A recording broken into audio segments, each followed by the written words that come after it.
Debate Regional. Tudo bem, uma ótima tarde para vocês, sejam todos bem-vindos ao nosso debate regional deste sábado hoje, trazendo um tema muito importante. Vamos falar sobre suicídio. Setembro está chegando e é o Setembro Amarelo, onde se trata da prevenção ao suicídio. Um momento de discussão importante, onde vamos debater com dois profissionais que trabalham exatamente também com esse assunto do suicídio. Comigo na bancada, Juscelino Castro, uma ótima tarde, seja bem-vindo, meu amigo. Boa tarde, José Luiz, e a todos os nossos amigos que nos escutam pela 90.3, Regional FM de Limoeiro do Norte.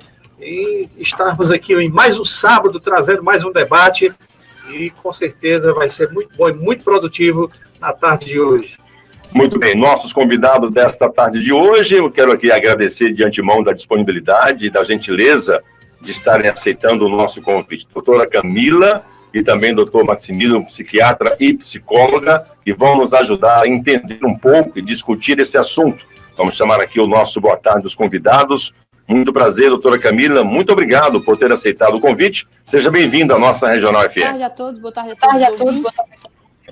Será um prazer participar do programa de hoje e poder colaborar, né, de alguma forma, entender um pouco mais, trocar conhecimentos com o doutor Maximilo. É um prazer estar aqui hoje. Muito obrigado mais uma vez. Doutor Maximiliano, muito obrigado também por estar conosco. É um prazer recebê-lo aqui em mais um momento de estar discutindo um assunto tão importante. Seja bem-vindo. Olá, José Luiz, olá, boa tarde. Já agradeço de antemão pelo convite, né, participar dessa mesa aqui com a doutora Camila. Espero que a gente possa aí levar muitas informações boas sobre um tema tão delicado, mas um tema de alta importância, que é o tema do suicídio. Muito bem, sejam todos bem-vindos. Mais uma vez agradecemos a Regional, que tem na direção-geral Renato Guimarães, na superintendência do nosso querido amigo Jailton Batista, que acredita que na transformação social de uma comunicação de qualidade, podemos prestar um grande serviço à nossa sociedade. Vamos começar o seguinte, o nosso modelo de debate é mais ou menos um parâmetro de que vamos abordar um primeiro tema de pergunta, e aí ouviremos a questão psíquica e a questão psiquiátrica do assunto da pergunta que nós fazemos. Ou seja, a pergunta que eu e o Juscelino fizemos, passamos a resposta e o entendimento da psicóloga doutora Camila e depois para o doutor psiquiatra, doutor Maximiliano. Ok? Combinado? Ok. Perfeito. Combinado. Então vamos lá. Primeira pergunta, já começando aqui nesse esclarecimento, né? Falando dessa questão de suicídio. Para entender um suicida, né? Qual é o fato preponderante para que uma pessoa possa entrar no momento de querer tirar a própria vida? Como é que vocês entendem isso e faz um diagnóstico para entender uma pessoa que tem essa coragem? Eu começo com a doutora Camila. Falando de psicologia, como é que vocês conseguem tentar entender e conseguir tirar dessa pessoa essa vontade de tirar a própria vida, doutora Camila? Então, Zé Luiz, primeiro temos que entender que o suicídio ele é um fenômeno, né? Ele é um fenômeno multifacetado, de múltiplas determinações. Ou seja, ele pode resultar tanto de interação de fatores biológicos, genéticos, psicológicos, culturais e ambientais. Pode afetar diferentes pessoas, diferentes classes e origens. Ou seja, não existe uma causa específica para o suicídio, né? Não existe uma causa específica. O que nós podemos dizer é que existem fatores de risco, né? E esses fatores são os maiores causadores do suicídio, mas não necessariamente são que vão determinar que o suicídio possa acontecer ou não, ou que o pensamento suicida possa surgir ou não. Aprofundando um pouco sobre esses fatores, né? O fator mais conhecido é a depressão. Só que não só a depressão é causadora do pensamento suicida, da ideação suicida e do suicídio, né? Alguns outros transtornos psiquiátricos e de personalidade, a dependência química, doenças físicas, neurológicas e fatores sociodemográficos e culturais. Então, o suicídio ainda, né, é algo muito misterioso, né, que nós buscamos estudar e nos aprofundar diariamente. Falando de casos, você perguntou como é que a gente pode prevenir ou evitar que uma pessoa tenha um pensamento suicida. a conduta terapêutica vai depender de paciente a paciente, né, de acordo com o que a gente observe, o que é o caso, e geralmente, quando há ideação suicida, há uma ponte, né, é necessário uma equipe que trabalhe para que esse fato, esse evento não venha a ocorrer. E aí é onde vem a junção da psicologia e da psiquiatria. Doutor Maximilo, entendendo nesse aspecto de a pessoa, como eu fiz a pergunta, existe um fator preponderante, falando em questão psiquiátrica, que a pessoa tem essa coragem de cometer suicídio? Pronto, eu acho que, diante mais, assim, a gente tem que pensar o suicídio que não é um ato de coragem e não é um ato de covardia. O pano de fundo que está por trás de um pensamento, de um planejamento, uma tentativa de suicídio, é sofrimento mental. Então, existe sofrimento mental. O que está causando esse sofrimento? Se é alguma questão pessoal devido a um adoecimento mental, ou então fatores externos, questões de separação, divórcio, questões de desemprego, questões de um adoecimento, recebo um diagnóstico de uma doença grave, isso tudo pode gerar sofrimento mental.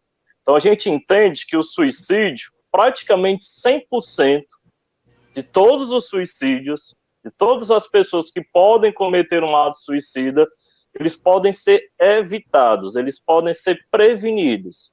Mas, para isso, a gente tem que estar atento. Então, eu acho que o que existe por trás é um sofrimento mental. E todo mundo que convive com qualquer pessoa que pode se colocar em risco, nós 4 aqui podemos estar numa situação futura de estar vulnerável a termos pensamento suicida. Então, ninguém está inerte a isso, ninguém está livre disso. Então, o gatilho primordial é sofrimento.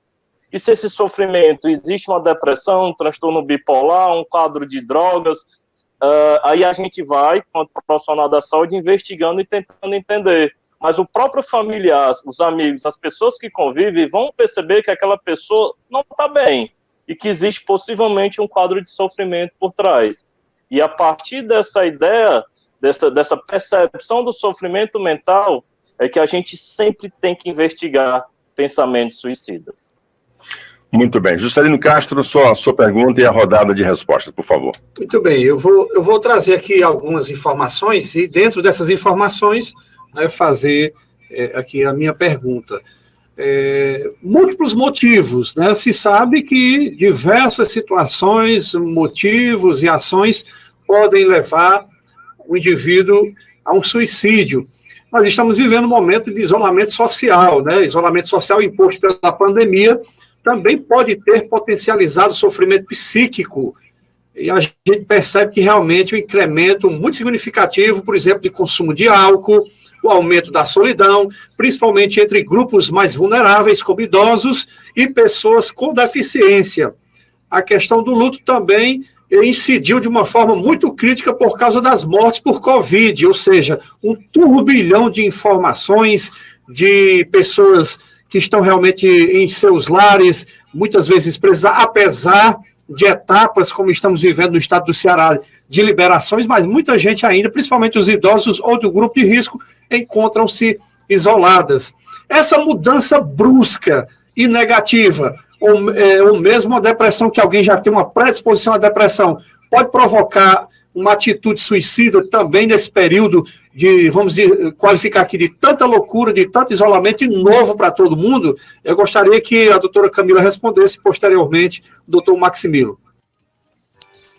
Então, Juscelino, como bem colocou o doutor Maximilo, o sofrimento psicológico, o sofrimento psíquico, é quem vai, né, ser essa ponte inicial para uma probabilidade de que haja o suicídio. E estamos vivendo um momento totalmente atípico, né? Um momento inesperado. Nenhum de nós, e acho que em nenhum momento pensou que isso pudesse acontecer, que tudo isso pudesse acontecer. Então, assim, as pessoas estão se vendo numa nova realidade.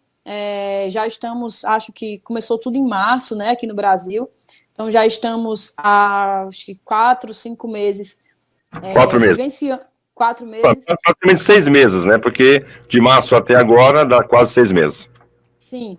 Então, assim, já estamos há muito tempo vivenciando tudo isso. No início, não sabíamos, né, que proporções isso teria, então as coisas começaram a acontecer, muitas mortes, o medo, né, começou a surgir, então as pessoas começaram a sentir ter sensações de medo ainda maior, medo da morte. Então as preocupações começaram a surgir. Falando da psicologia em si, o que eu observo hoje na clínica, né?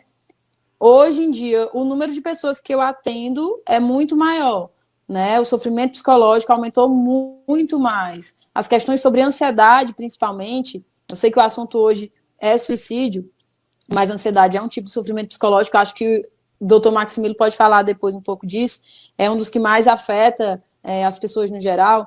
Então, assim, vivenciar o inesperado num momento tão peculiar, num momento tão delicado, ver as coisas acontecendo. Todos nós conhecemos alguém que perdeu alguém por Covid, não sei se algum de nós aqui já perdeu, algum de vocês já perdeu, eu, felizmente, não. Mas, então, assim, é um momento que a gente fica com medo, é um momento que a gente se sente vulnerável, né? E diante dessa vulnerabilidade, pode surgir, sim, o sofrimento. É isso. Doutor Maximilo. Pois é. A gente costuma falar, nessas últimas semanas, do que chamamos de quarta onda, que é a quarta onda da pandemia. Porque, assim, os casos já estão estabilizando, muitas pessoas recuperando, os casos novos vêm diminuindo, só que existe uma quantidade de diagnósticos e números de pessoas que vêm procurando ajuda relacionados ao adoecimento mental, que aí está em ascensão e vai continuar aumentando. Então, exatamente como a doutora Camila falou, a gente percebe uma procura maior. Então, tem pessoas que estão procurando a gente nos serviços onde a gente trabalha, seja no SUS, seja no particular, e a gente percebe quadros de ansiedade, quadros de depressão, quadros de transtorno de estresse pós-traumático, que geralmente a gente vê em situações que a gente está exposto a uma violência, mas acaba que muitas vezes o adoecimento do Covid, o isolamento, uma internação, uma UTI, é algo tão traumático para aquela pessoa, aquela vivência daquela realidade, e assim, o mais triste é o isolamento, porque a rede de apoio da família poderia facilitar passar por tudo isso. Então, já estou adoecido, estou com medo de morrer e está todo mundo longe de mim, e quem está perto de mim está todo paramentado.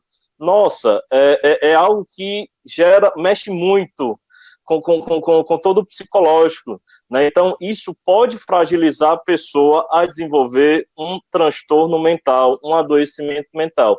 Sem contar que muitos estudos estão surgindo de que o próprio vírus, né, que causa o adoecimento do Covid, ele pode sim, no processo ali inflamatório cerebral, desencadear doenças da esfera da saúde mental, seja depressão, seja ansiedade. Então, são muitos fatores infelizes que estão se associando. Então, realmente, como o Juscelino falou, você tem idosos que estão sozinhos, o neto não está podendo visitar, você tem pessoas, famílias que estão mais tempo juntas, e ali acaba podendo ter mais atritos, conflitos dentro de casa, seja os pais com a criança, seja pela falta da escola, então a criança está estressada por estar em casa confinada, o convívio mais intenso do casal. Então, tudo são fatores estressores que estão testando a resiliência, a saúde mental de todos nós. Então, eu costumo dizer que quem não tinha nada relacionado a sofrimento mental está um pouco, no mínimo, angustiado ou ansioso, e quem já tinha acaba vivenciando ou então agudizando quadros mais intensos de ansiedade, depressão, enfim. Doutor Maximilo, eu até diria, por exemplo, comigo, né? Eu tenho um filho de 4 anos de idade, moro em Fortaleza, eu moro e trabalho aqui. Para você ter ideia, e para os nossos amigos que nos ouvem, eu passei 4 meses sem poder ir em Fortaleza visitar o meu filho. Está nessa fase de criança crescendo, muita saudade, aquele apego, né? E aí eu diria até que eu passei 12 dias, literalmente, preso em casa, porque eu tive um problema de saúde, e aí, durante essa pandemia, muitos casos são suspeitas, né, de ser ou não Covid, e aí eu fiquei em casa sozinho, e esse distanciamento, apesar de hoje a gente usar as tecnologias para conversar online. Enfim, realmente eu confesso que passa um turbilhão de muita coisa na cabeça, aquele medo, se eu pegar Covid, se eu morrer, não vou ver mais o meu filho. Isso tem acontecido, vocês têm presenciado, por exemplo, o senhor tem presenciado algo relativo a isso, as pessoas comentarem com vocês, pacientes que passaram ou passam por esse medo, desse isolamento, desse período de pandemia também? Com certeza. O medo faz parte, essa insegurança. É um novo, é o medo do novo, né? Penso que nenhum dos nós quatro, na nossa vida inteira, a gente vivenciou algum momento onde surgiu uma doença que nos fez algo mundial, uma pandemia que promoveu uma quarentena, um isolamento, e é máscara, distanciamento social. Então é algo muito novo, e tudo que é novo, é necessário um tempo para a gente se ajustar. E nesse processo de se ajustar, se adaptar, tentar entender o que está acontecendo, medo aparece, ansiedade, uma tristeza, um certo desânimo. Então, no primeiro momento, você tem a fase que é aquela questão, opa, estou de folga, estou de férias, vou ficar em casa, em home office. E aí, com o tempo vai passando, a gente vai vendo que a pandemia vai se estendendo, já vira um tédio, já vira uma rotina, e o estresse vai aumentando. E aí o processo de sofrimento mental, adoecimento mental, porque a doença que era distante já começa a chegar no meu vizinho, na minha cidade. E quanto mais a gente tem acesso à comunicação, televisão, rádio, mais a gente vai se assustando. E aí a nossa saúde mental, como eu disse, vai sendo testada. Até o ponto que eu... Por mais que a gente trabalhe na comunicação, eu particularmente, praticamente não vi nada em televisão, justamente para evitar. Claro que a gente precisa ter informações de boletins e casos em cidades e estados, mas nada que fosse de impacto na TV, não que eu tenha um problema de depressão, mas para evitar até esse estresse, né? Juscelino? Não, com certeza.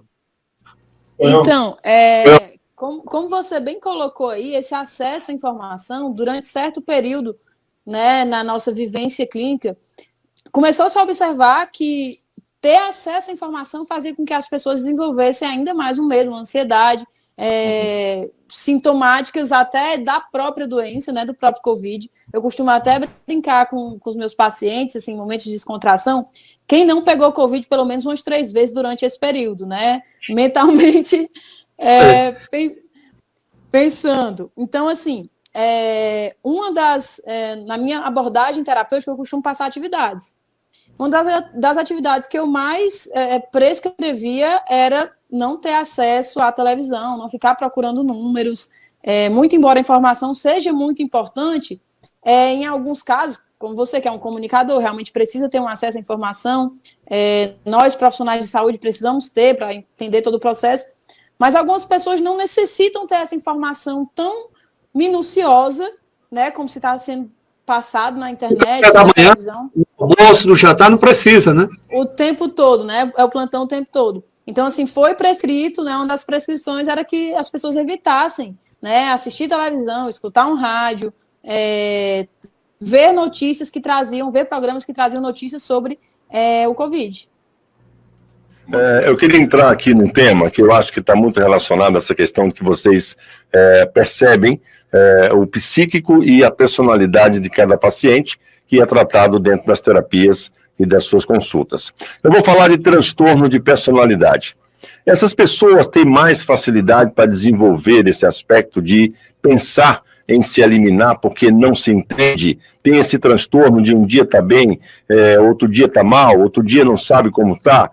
Essas questões, essa doença pode levar a um excesso de dependência emocional e dificuldade de estabelecer relações profundas com as pessoas, e aí traz um transtorno de não se entender, de não ter aquele entendimento de quem eu sou. Até que ponto isso pode, de fato, desenvolver um problema para chegar ao suicídio? Eu queria começar com o psiquiatra Dr. Maximilo. Eu já estava esperando a doutora Camila falar, mas então vou começar. Bem, o transtorno de personalidade, é importante a gente entender que assim, a personalidade, todo mundo tem a sua, e ela é desenvolvida nas etapas de infância e adolescência. Então, é esperado que eu, na minha vida adulta, eu já tenha uma personalidade bem formada, bem desenvolvida, e que isso sirva, me ajuste às dificuldades e às facilidades que a vida vai me trazer. Então, se eu tenho um quadro de personalidade onde o meu jeito de ser, o meu jeito de agir, minhas atitudes, o meu pensar, as minhas emoções geram em mim sofrimento, ou quando se trata de personalidade, geralmente em quem convive com a pessoa vai gerar um certo sofrimento, mas que a pessoa vai ter prejuízos em sua rotina, então pode ser que exista ali um transtorno de personalidade. Então, essa personalidade, ela vai se caracterizar por uma profunda instabilidade, que pode ser uma instabilidade emocional, que aí, muitas vezes, a pessoa ela não tem habilidades para lidar com as questões da vida, como habilidades para trabalhar, manter uma rotina de trabalho com os colegas, habilidades para socializar, e aí vem os relacionamentos, ou então lidar com o convívio com a família, habilidades para lidar com as minhas frustrações. Eu não tenho ferramentas, eu não aprendi, eu não desenvolvi as minhas habilidades para lidar com isso. Então, muitas vezes, quando frustrações, problemas, dificuldades que a vida vai nos trazendo, isso são fatores, são gatilhos para uma certa instabilidade. E aí vem uma impaciência, uma irritabilidade, ou vem uma tristeza profunda, e aí eu posso ter formas de tentar aliviar essa tristeza, seja machucando quem convive comigo, seja me provocando uma autoflagelação, uma automutilação para lidar com aquela dor que está surgindo. E, assim, quadros de transtornos de personalidade, por si só, podem, sim, serem fatores de risco para o aumento de tentativas e mesmo o êxito suicida. Então, é um quadro completo, existem vários, não existe só um transtorno de personalidade. Então, existem vários transtornos de personalidade, que aí eu vou deixar para a doutora Camila continuar a fala. Tá bom. Para complementar a pergunta, doutora Camila, dentro desse aspecto do entendimento, dessas minúcias do transtorno, dependendo da gravidade, na psicoterapia ou na medicação controlada, isso realmente são fatores que podem impedir uma pessoa a chegar ao ápice de querer se suicidar, dentro dessa pergunta da personalidade? Então, falando em transtornos de personalidade, eu acho que o ponto principal que a gente tem que entender é a identidade, né? O sujeito ele tem uma dificuldade de entender a própria identidade, de se conhecer, e aí, através disso, através dessa falta de autoconhecimento, através desse processo que para ele acaba se tornando confuso, surgem as questões que o Dr. Maximilo acabou pontuando. Como é que a psicoterapia, né, e o tratamento psiquiátrico podem ajudar nesse processo? É o seguinte, eu sempre costumo dizer para os meus pacientes, e eu e o Dr. Maximilo temos muitos em comum, porque ele é um médico que eu geralmente costumo indicar, né, ele é o psiquiatra que eu costumo indicar, então é um prazer estar com ele aqui hoje. O que eu costumo dizer? A gente não consegue desatrelar, né, desassociar corpo e mente. Então, não conseguimos desassociar. Então, algumas alterações de pensamento e algumas alterações biológicas, hormonais, podem acabar causando, né, sensações, sentimentos alterados ao sujeito. Então, assim, não desassociando isso, como é que a psicologia pode colaborar com esse processo? Então, através de terapia, como eu trouxe no início, essa busca pela identidade. Todos nós buscamos a nossa própria identidade, todos nós temos essa dificuldade. Quando o sujeito ele tem um transtorno de personalidade, essa busca pela identidade é algo ainda mais minucioso, né, porque existe muita confusão no meio do caminho. Então, a terapia vai ajudar nisso, no sujeito se encontrar, de se entender, de buscar conhecer um pouco sobre si, sobre aquilo que lhe faz bem, sobre aquilo que lhe faz mal, sobre as questões que ele acaba enfatizando demais ou minimizando. E a psiquiatria vai entrar no processo, me corrija se eu estiver errada, doutor Maximiliano, mas acho que no ajuste biológico de tudo isso, né, de dar um up nas questões de humor, de dar um up nas questões hormonais. Então é isso, é um processo associado que geralmente leva, né, a gente acaba tendo um sucesso. Na verdade, o que mais causa o suicídio não são os transtornos de personalidade em si, né? Estatisticamente, os transtornos de personalidade estão em segundo plano. Na verdade, o que mais causa, né, pensamento suicida, ideação suicida e suicídio em si são os transtornos de humor, né? Entendi. Alguma coisa relacionada com trauma também pode ser um dos motivos? Posso falar? Pode. Pronto. Não. Eu coloquei justamente para a doutora Camila, porque assim, quando a gente tem um quadro de transtorno de personalidade, a gente fica muito de mãos atadas em relação ao tratamento. A terapia, ela é a base do tratamento. Aquele indivíduo que tem um transtorno de personalidade, ele vai ter que passar por um processo de autoconhecimento. Ele vai ter que lidar, vai ter que se conhecer e ver o que é que ele precisa, nesse processo de terapia, mudar. Então, melhorar vai significar, com certeza, mudar algumas coisas. Nem que seja a forma dele encarar, ele vai ter que ressignificar muitas coisas. Então, a psicoterapia, ela é fundamental. Qualquer ato psiquiátrico, que aí a gente pode entrar muito na psicoeducação, abrir um pouco o horizonte, o paciente entender que existem algumas coisas que precisam ser percebidas, que talvez o problema não é o mundo, mas nele, existe uma questão nele, porque a questão da personalidade, muitas vezes a pessoa ela não percebe que ela tem um problema. Todo mundo está contra ela, mas ela não percebe que ela também faz parte desse processo. Né? Então, não é tudo que está de errado contra ela. Talvez existe uma questão com ela. Então, essa psicoeducação que a gente faz, e assim, podemos lançar mão das medicações? Sim. Mas as medicações, elas entram muito como sintomáticos. Então, é como a doutora Camila falou, assim, se existe uma questão de humor, a gente tenta buscar um reequilíbrio com a parte medicamentosa. Se existe uma insônia, se existe uma falta de apetite, que às vezes transtorno de personalidade pode vir com outros transtornos alimentares, a própria depressão, transtorno de humor, transtornos ansiosos. Então, muitas vezes a gente consegue, com a medicação, tratar a comorbidade, ou seja, aquela doença associada ao transtorno de personalidade. Mas quando a gente, na avaliação, percebe que é só personalidade, eu bato na tecla 10 vezes, vai para o psicólogo, vai lá para a doutora Camila, porque é preciso e é fundamental a psicoterapia. Como eu falei, a questão do trauma está relacionado a uma vontade. Eu conversando com uma pessoa e da família de uma pessoa que teve esse problema, e a coisa que mais ela falava que queria resolver todos os problemas nesse estalar de sumir com a sua vida.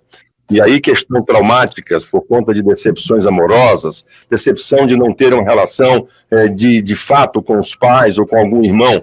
E aí para se resolver um problema rápido, eu vou desaparecer. Sabendo que... Perdão, deixa eu falar. Sabendo que o que vai acontecer pós essa atitude vai ser muito pior para a família, mas ela está resolvendo uma causa instantânea. O que isso tem a ver em relação à psiquiatria? Depois eu gostaria de ouvir também a doutora Camila. Pronto, José Luiz, acabei fugindo um pouco. Se eu estou falando de personalidade, eu estou falando de traumas na infância e adolescência. Então, não são traumas que surgiram na minha vida adulta, isso vão gerar outros processos de adoecimento, que pode ser o transtorno de estresse pós-traumático, a própria depressão. Então, se eu estou falando de personalidade, eu estou falando de traumas vivenciados no período da formação dessa personalidade. Então, na infância precoce, na minha adolescência. Se eu tenho um ambiente onde eu não tenha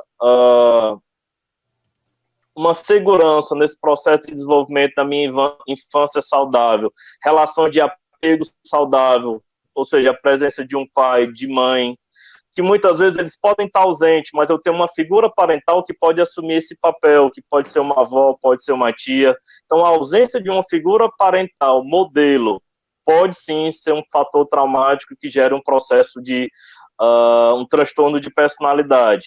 Outra questão, abuso. Então, a gente viu recentemente aquela questão do abuso daquela jovem, daquela criança.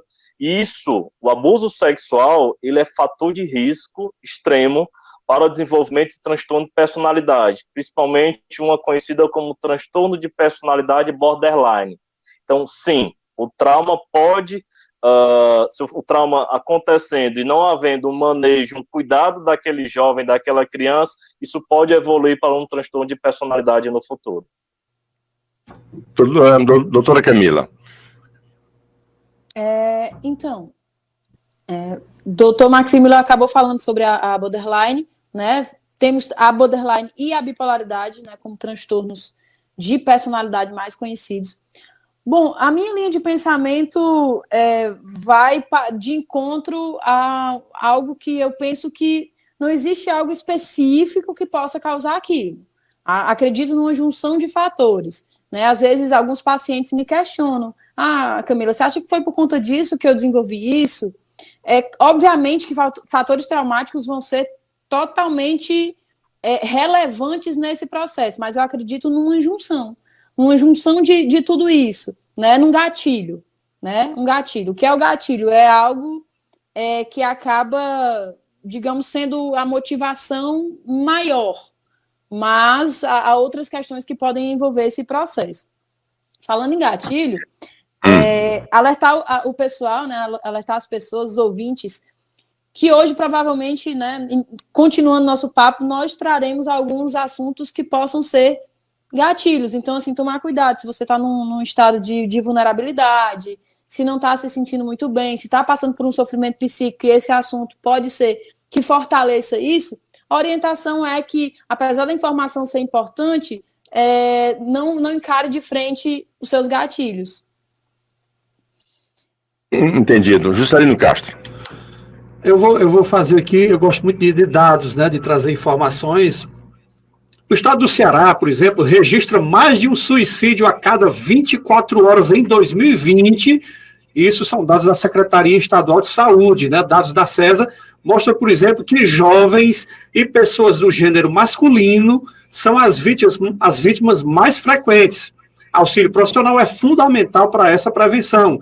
O sofrimento psíquico levou 306 cearenses a cometerem suicídio entre janeiro e julho de 2020, segundo dados da plataforma integrada SUS, né, da Secretaria Estadual de Saúde. Especialistas apontam que manter redes de apoio profissional e pessoal é fundamental para prevenir ocorrências.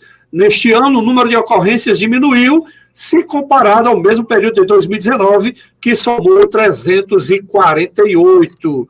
Mas aí, a gente trazendo essas informações, eu queria saber, por exemplo, em relação a jovens, por que nos últimos anos, né, os números relacionados a taxas de suicídios aumentaram mais de 30% em relação a adolescentes. Há uma explicação exata para isso, doutora Camila?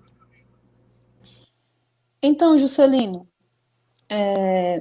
eu acredito que o contexto que a gente vive tem tornado o nosso jovem muito mais preocupado, tem trazido o sofrimento psicológico, o sofrimento psiquiátrico muito mais cedo. Então, assim, o jovem de hoje, eu tenho um paciente de 6 anos de idade que recebe em consultório, e assim, a gente fica observando o pessoal lá na sala de espera. Então, assim, as perguntas que são feitas para as crianças de hoje, crianças de 3, 4, 5, 6 anos de idade, o que você vai ser quando você crescer? Né? Então, nós somos muito cobrados. E essas cobranças estão vindo cada vez mais cedo. Então, é um mundo altamente tecnológico, é um mundo cheio de informação, é um mundo que cobra muito. Então, assim, alguns fatores, como as cobranças e a vulnerabilidade social, acho que talvez assim, a falta de suporte do jovem passar por esse processo de amadurecimento, de crescimento, tem trazido esse sofrimento cada vez mais cedo. Eu observo que a preocupação, hoje em dia eu atuo atendendo em 9 unidades de saúde, né? No Limoeiro são os 18, então metade do Limoeiro eu atendo, e atendo crianças e adolescentes, né? O sofrimento que eu mais observo nos jovens de hoje é realmente essa preocupação com o futuro, essa cobrança, né? O que eu vou ser, né? O que eu sou agora, o que eu vou ser, para onde é que eu vou, né? Como é que vai ser o meu futuro? Então, esse tipo de preocupação atrelada às vulnerabilidades, eu acho que é o que tem digamos que deixado esse número ainda maior. Não sei o que o doutor Maximilo pensa sobre o que ele tem observado, né, em consultório, mas, né, no meu conhecimento empírico, né, nos atendimentos, é isso que a gente observa, essa cobrança, esse mundo altamente capitalista e as cobranças chegando cada vez mais cedo. Existe, doutor Maximilo, algo definitivamente que possa se pontuar, que traz esse montante de pessoas, de jovens, de adolescentes, e, inclusive, como a doutora Camila disse, que atende crianças, né? Ou seja, de muito baixa idade, tendo problemas psíquicos, psicológicos, e que tem aumentado também. Nessa situação, vocês devem ter tomado conhecimento, por exemplo, uma jovem, muito jovem em Juazeiro do Norte, nesta semana, cometeu suicídio, já estava numa área... Estava indo para um tratamento, né? Tratamento psicológico, exatamente, mas que não conseguiu sair dessa situação e, infelizmente, cometeu suicídio. E, infelizmente, mais uma vez, as redes sociais têm muitos prejuízos, inclusive das pessoas filmarem, colocarem nas redes sociais. Eu vi, né, essa situação muito trágica dessa jovem. Tem uma explicação exata, doutor Maximilo, para essa situação dos jovens de hoje cometerem suicídio cada vez mais jovens? Bem, não existe um motivo. Um só, assim, a gente não consegue dar. Porque se fosse, seria mais fácil que a gente tentava lá e mudava para tentar mudar essa realidade. As causas são várias. Então, assim, você comparando a nossa realidade de 30 anos atrás, muita coisa mudou. Então, a nossa sociedade mudou, a nossa rotina de vida mudou, o nosso estilo de vida acabado mudando. Então, o que eu percebo é como se as estruturas que podem sustentar, tá certo? O nosso desenvolvimento e manter uma qualidade, manter a nossa saúde mental, elas estão se rachando, estão se fragilizando. Então, você tem um contexto familiar que muitas vezes ele está instável. Então, a gente vê mais separações, divórcios, a gente vê mais um aumento maior nas taxas de violência.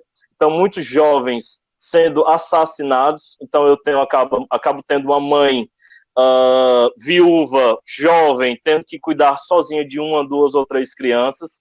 Você tem o maior acesso ao uso de substâncias, as drogas estão aí, a cannabis, a maconha, a cocaína, o fácil acesso ao álcool.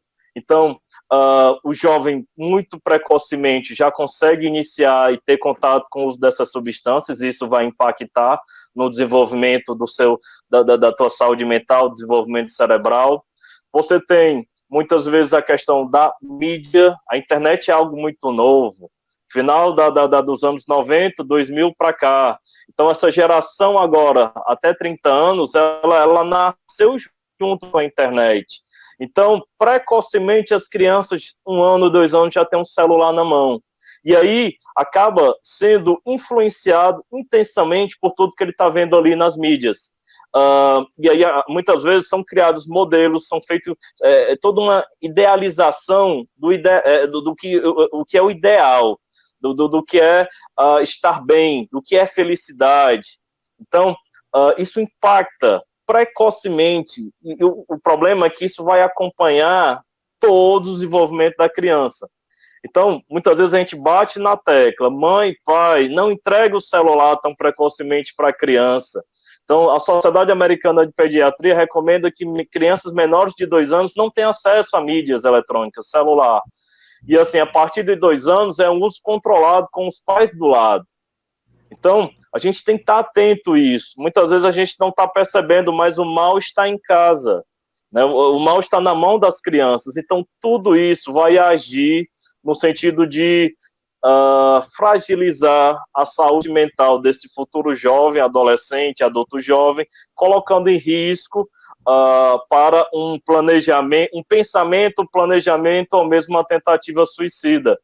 Então, existem outras questões, a questão da política, essa instabilidade na política, questão econômica, né? Então, muitas vezes os pais estão desempregados. Então, as causas são as mais diversas possíveis, né? Então, é multicausal. Mas a nossa realidade de hoje é bem diferente da realidade de 30 anos atrás, e isso influencia diretamente. Isso seria justamente essa bagagem ou esse pacote de tantas informações. Eu vendo aqui, por exemplo, o livro do Augusto Cury, né, que diz Manual para Jovens Estressados, mas muito inteligentes. Aí você diz até uma frase aqui de início: vocês sabiam que nos dias de hoje um jovem de 10 anos de idade tem mais informações do que tinha, por exemplo, o imperador romano como Júlio César, né, que dominava o mundo na sua época?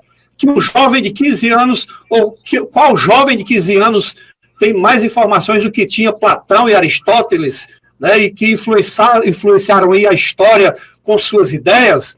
Ou, por exemplo, um jovem de 20 anos, então, tem muitas informações que possuía, por exemplo, o gênio Leonardo da Vinci.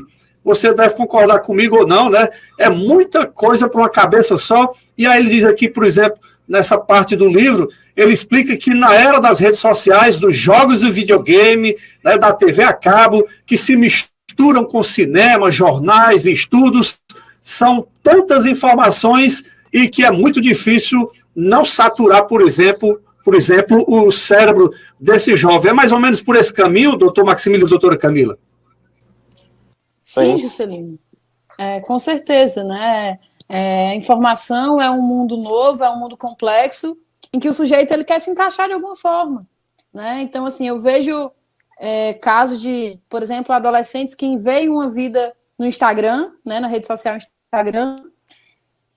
Pessoas no Instagram, todo mundo só posta a vida perfeita, né? Tem uma piada na internet que diz que ninguém posta um prato de arroz com ovo no Instagram, mas você vai num restaurante uma vez na vida, você posta ali aquele camarão, né? Aquela muqueca. Porque o Facebook diz.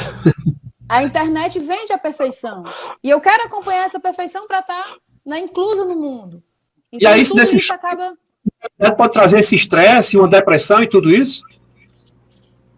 Sim, né? A junção de tudo isso, sem falar que as famílias não estão tão presentes como antigamente, por ter esse mundo totalmente acelerado, capitalizado. Então, as mães trabalham, os pais trabalham, e o adolescente, às vezes, já de criança, fica em casa com o celular, tendo acesso a tudo, vivendo, enfim, crescendo e se educando quase que sozinho. As regras e os limites acabam sendo um fator que não entra muito nesse processo, porque os pais acabam querendo compensar essa falta de tempo com deixar meu filho ficar mais no celular, ou compensar ele com coisas materiais. E aí valores, limites não são impostos, e quando a vida impõe, né, o sujeito acaba se frustrando, passando por adoecimentos psíquicos. Então, tudo isso influi nesse processo, né? Não é nada específico que a gente possa dizer. Mas o mundo se modernizou de uma forma em que acho que a gente não consegue acompanhar, né? Nós achamos que sim, mas não, né? Nossa mente não consegue acompanhar. Nessa avaliação, podemos assim dizer, não sei se presunçosamente eu estou falando, mas são potenciais pessoas que podem desenvolver o momento de querer tirar a própria vida, estamos falando de suicídio, todas essas circunstâncias que vocês acabam de colocar, dessa corrida, dessa superposição social, desse momento perfeito, desenvolve nessas pessoas com essas frustrações um suicida em potencial? Doutor Maximiliano, por favor. Pronto, aí que tá. A gente tinha famílias onde você tinha um casal com 10, 15, 20 filhos. E muitas vezes, concordo demais com o que a doutora Camila falou, eram ensinados disciplina, princípios, valores. E aí, muitas vezes, existia mais um rigor e o afeto era muito limitado à rotina de alguns momentos.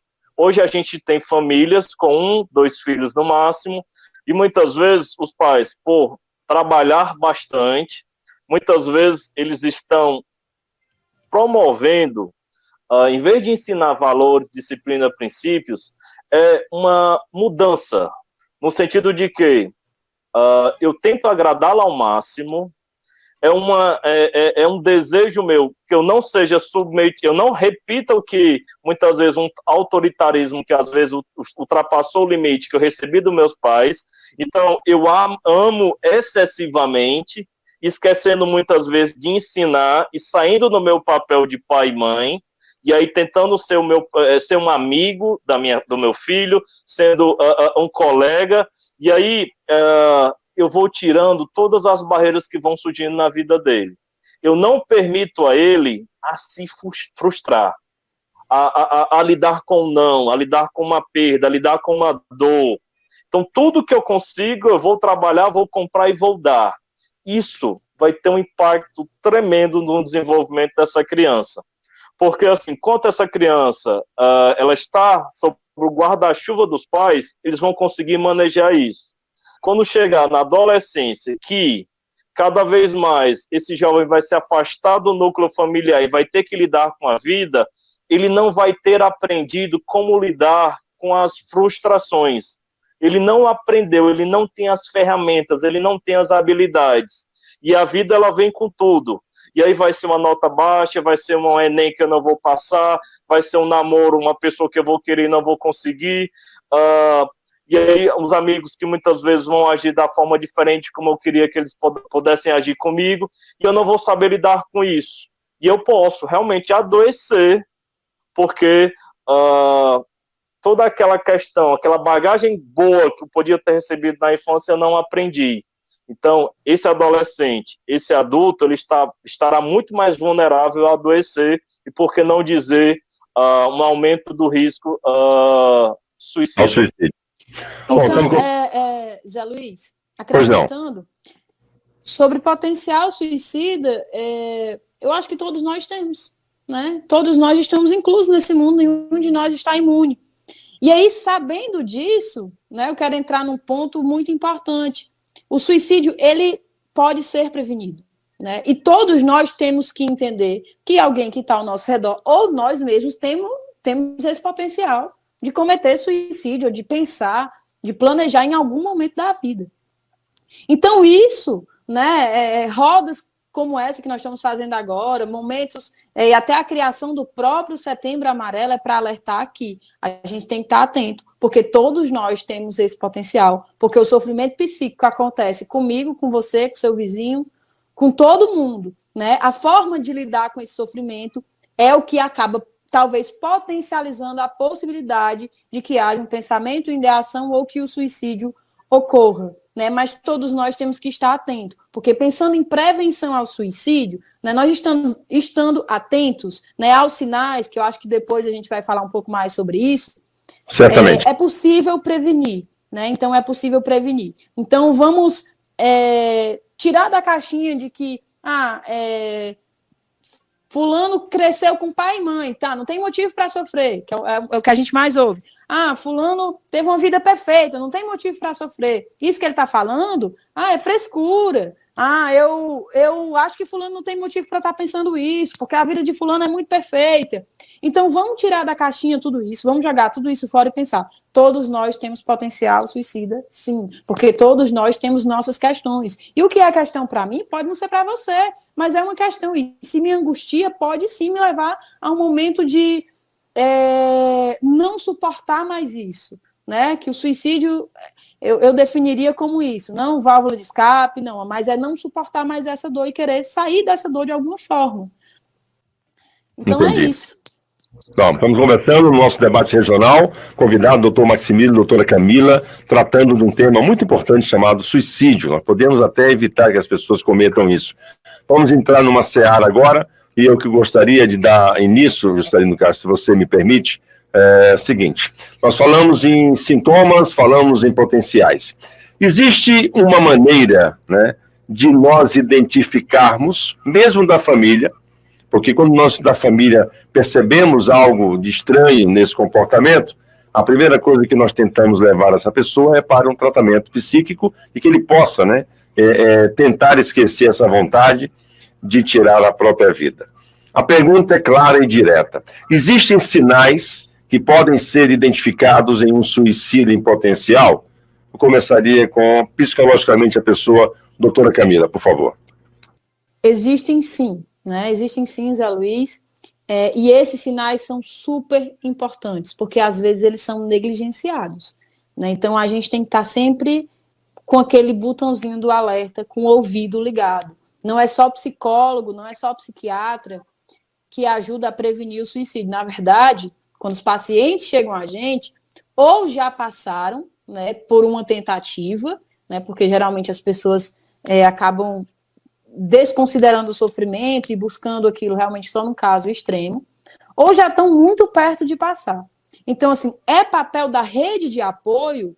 Quem é a rede de apoio? Né? São as pessoas que estão ao redor dessa pessoa. Então, é família, são os amigos. Entender quais são esses sinais. Então, é importante dizer que esses sinais eles não podem ser considerados isoladamente. Ou seja, o primeiro sinal de alerta é a verbalização. O que é a verbalização? É o sujeito falar, olha, às vezes eu tenho vontade de sumir, eu queria me matar, eu queria morrer, eu queria desaparecer. E muitas vezes, no momento de raiva, é comum que a gente, né, eu digo a gente, nós todos mesmo, fale uma frase desse tipo. Então, assim, falei uma vez, sempre recebo mães de pacientes muito preocupados. Meu filho disse em 2015 que queria morrer. Mas isso ele disse só uma vez. Então, isoladamente, esse fator não deve ser considerado. Mas a junção desses sinais e a repetição. Quais são esses sinais? Né? O primeiro sinal, aparecimento ou agravamento de problemas de conduta ou manifestações verbais durante pelo menos 2 semanas. Então, o sujeito ele vai falar por pelo menos 2 semanas, ou mudar a personalidade. Ele avisa que vai se matar, doutora? Ele avisa que vai se matar? Não, ele não avisa, mas ele relata um sofrimento. Em alguns casos, ele acaba soltando frases-chave, que eu vou falar um pouco sobre essas frases também. Mas ele vai dar sinais de que ele está diferente. Então, assim, está diferente, tem alguma coisa errada aí. Liga o sinal de alerta. Está diferente um dia. Todo mundo tem um dia triste, todo mundo tem um dia complicado, certo? Mas um dia não, mas um dia, 2 dias, 3 dias, isso vai aumentando. Você percebe que aquela frequência está grande?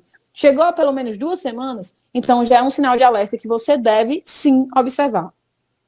O outro ponto é a preocupação com a própria morte ou a falta de esperança. Então, eles costumam falar muito sobre morte e suicídio, né, porque acabam enxergando como a possibilidade de fugir, né, não de fugir, mas de realmente se livrar desse problema, né, que é o sofrimento. Né, de se livrar do sofrimento, por não suportar mais passar por isso. Então, ele vai ter uma visão muito negativa e muito autocrítica das coisas. Um outro ponto que a gente tem que observar é a questão do isolamento. Então, assim, eu tenho uma pessoa que é sociável, que se comunica bem, e do nada ela começa a se isolar mais, começa a ficar mais quietinha no canto dela, começa a não estar mais interando socialmente com as pessoas que ela costumava ter interação. Então, esse isolamento é um fator que a gente tem que levar em consideração, sim. Há um sinal de sofrimento psicológico aí, e isso tem que ser observado. Só que, um outro ponto importante, existem pessoas que são mais retraídas. Então, assim, se eu tenho aqui João, e João sempre foi aquele menino mais retraído, mais quieto, de não andar com muitos grupos de amigos, mas que ter 2, 3 amigos que são mais íntimos. Então, assim, João já é naturalmente mais isolado. Quer dizer que João tem tendência suicida ou está deprimido desde pequeno? Não, é o jeito dele. Então, assim, tem que se observar essa mudança de conduta, essa mudança na personalidade. E outros fatores podem surgir também, né, como sinais, né, de que possa haver um risco, como a perda do emprego, uma crise financeira, uma discriminação por orientação sexual, algum trauma que a pessoa passou, tudo isso. Essa é a questão das frases que eu falei, né? Quais são as frases e palavras mais comuns de se perceber que uma pessoa está dando um sinal de alerta de que não está bem, ou que tem um pensamento suicida, tem uma ideação? Vou desaparecer, eu vou deixar vocês em paz, eu queria poder dormir e nunca mais acordar. Inclusive, esse dormir, ele acontece muito, né? Doutor Maximiliano acho que vai poder se aprofundar um pouco mais sobre isso, mas as pessoas costumam dormir mais, tá sempre tentando tá naquele ambiente fechado, de estar tentando não pensar naquilo que traz sofrimento, e o sono acaba trazendo essa possibilidade, né? Muito embora haja a insônia nesse processo, e a dificuldade para dormir. Outra fase é que é inútil tentar mudar, é inútil tentar fazer algo, eu não vou conseguir, e o quero me matar, né, que é o mais direto. Mas as mais comuns que a gente mais observa é vou desaparecer e vou deixar vocês em paz. Ok. Doutor Maximilo, essa questão na psiquiatria, a pessoa que todo mundo, o cara é louco, a pessoa está louca, está querendo se matar. Existe nesses sinais, isso é um momento de loucura para imaginar que uma pessoa possa tirar a própria vida? Pois é, a gente costuma falar que, assim, não existe um desejo propriamente de morte. O que é que se quer? É acabar com aquela dor, aquele sofrimento. Sofrimento esse que atingiu um nível tal que está insuportável. Então, o pensamento suicida, o planejamento suicida, porque geralmente é uma gradação. Simplesmente, eu não vou aqui amanhecer, vou pensar, executar. Pode ter casos assim, de uma certa impulsividade, pode até existir, mas geralmente é um processo. Existe um adoecimento, existe a mudança, como a doutora Camila falou. A gente vai percebendo algumas mudanças naquela pessoa que está em risco de uma tentativa de suicídio. Então, eu, familiar que estou ali convivendo, eu posso perceber. Então, a pessoa ela pode ter passado por uma mudança na vida dela, seja um divórcio, seja uma perda, uma falência, né? A empresa faliu, seja um processo de luta, eu perdi o meu filho. Então, pode ter uma mudança externa, que isso pode ser um processo, um gatilho que gera um sofrimento mental, um sofrimento psíquico, que aí, com o passar do tempo, se eu não dou atenção a esse sofrimento e não procuro ajuda, e a família pensa que é algo que vai passar, que isso aí não é nada, isso é uma coisa que não deve ser dado muita importância, esse sofrimento, ele vai tomando de conta. Até que a pessoa, ela não consegue perceber mais nada que faça sentido na vida. A dor, ela está ali de uma forma insuportável. Então, o pensamento suicida, ele vem não como algo para exterminar a minha vida, a minha existência, mas acabar com a minha dor, com o meu sofrimento. Então é importante a gente entender isso. Então, se eu consigo acessar essa pessoa, eu consigo dar um apoio, que eu consigo trazer ela para uma terapia, para fazer um tratamento medicamentoso, para tratar aquele problema, eu consigo aliviar essa dor. Eu consigo fazer com que ela suporte a dor. E aí sim, dessa maneira, naturalmente, o pensamento suicida, ele vai se extinguindo. Mas para isso eu tenho que acessar essa pessoa, eu tenho que perceber. Então a doutora Camila fala muito bem, a mudança, as frases de alerta que a gente tem que ficar atento. Praticamente todo mundo dá sinais antes de cometer um ato suicida. Então, existem algumas pistas que a gente tem que estar atento. Então, existem alguns estudos que mostram de que o paciente, a pessoa que cometeu suicídio, ela passou por um médico no intervalo de 6 meses. Então, passou na mão de um profissional da saúde, eu falo médico porque eu estudo com médico, e o médico não esteve atento, não perguntou as perguntas importantes, não percebeu essa mudança, ou se percebeu, não deu tanta evidência e não investigou. Porque, assim, não está escrito na testa de ninguém que eu estou pensando em suicídio. Como eu tenho acesso a essa informação? Perguntando. E perguntar não aumenta o pensamento, o ato suicida. Então eu tenho que perguntar. Claro que eu tenho o momento de perguntar. Eu não vou chegar para qualquer pessoa que está ali em casa e aí vou perguntar se ela quer se matar. Não, não é bem assim. Eu vou chamar ela para um canto, perguntar como é que ela está, como é que ela está, o que está acontecendo, por que ela vem mudando. E quando ela estiver ali falando sobre os sentimentos dela, em algum momento eu vou ter que perguntar. Aí eu posso pensar, mas se ele responder que está pensando, o que é que eu vou fazer? Aí que tá. Você oferecer a oportunidade da pessoa falar sobre isso, por si só já pode ser terapêutico. Mas aí tu pode dar uma oportunidade de você oferecer ajuda. E eu falar, olha, eu não sei o que falar, o que fazer, mas eu tô aqui contigo e por você. E eu tô aqui para ajudar. Vamos pedir ajuda? Vamos pedir ajuda profissional? Que eu tenho certeza que é possível sair dessa e melhorar. Então, a minha ação, não importa qual seja a pessoa que está em contato, se é um familiar, se é um amigo, se é um conhecido, se é a professora com o aluno, oferecer a escuta é o primeiro passo. E aí, a partir do que eu escutar, a partir do que eu perguntar e eu escutar, eu posso oferecer ajuda e levar essa pessoa para um atendimento profissional. Aí eu queria pegar essa deixa, doutor Maximiliano. Nós estamos falando de pessoas aparentemente normais de comunicação. Eu conheço aqui de perto pessoas, dentre elas eu conhecia uma dessas pessoas pessoalmente, ou duas, 3 idosos, nós falamos no início de pessoas jovens, mas de 3 idosos entre 70 e mais de 80 anos de idade.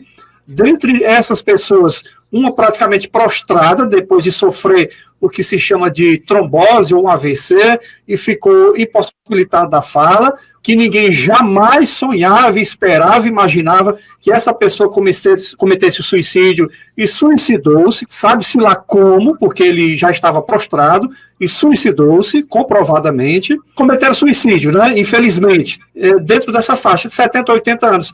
E como é que a pessoa, como é que vocês, profissionais, ou como é que a família pode identificar que essa pessoa está dando realmente gatilhos ou está mostrando que está querendo suicidar-se? É possível? Existe algum sinal específico, por mais que essas pessoas não se comuniquem como normalmente as outras se comunicam? Independente da verbalização, né? A gente usa comumente a boca para falar, certo? Mas o corpo fala, né? O semblante fala, as atitudes falam. Então, por mais que não haja verbalização, e aí voltando ao que eu falei sobre os sinais, só no primeiro sinal fala sobre a verbalização, né? Os outros 3 é muito mais uma mudança de conduta, uma mudança no comportamento. Então, assim, eu tenho um idoso que tinha o costume de regar suas plantas todos os dias, de varrer o terreiro todos os dias, gostava de pegar seu jornalzinho e ficar lendo, tomando uma cerveja. Há uma mudança de conduta, eu tenho que observar. Um outro ponto importante, apesar de haver um crescimento muito grande, né, no suicídio entre os jovens, os idosos, né, essa faixa acho que entre 50 e poucos anos e 70 e poucos anos é a faixa que mais comete suicídio. E isso se volta muito também à realidade que a gente vive hoje. Por quê? Porque eu vivo numa realidade que potencializa o jovem no sentido capitalista, né? Então, assim, eu estou na fase produtiva, eu trabalho, eu faço isso, eu faço aquilo. Entre muitas aspas, eu tenho serventia para a sociedade. O idoso, quando acaba, né, se aposentando, diminui as funções que tem, né, no geral, acaba fazendo menos coisas, acaba sendo realmente colocado de lado pela sociedade, muitas vezes a família também coloca de lado.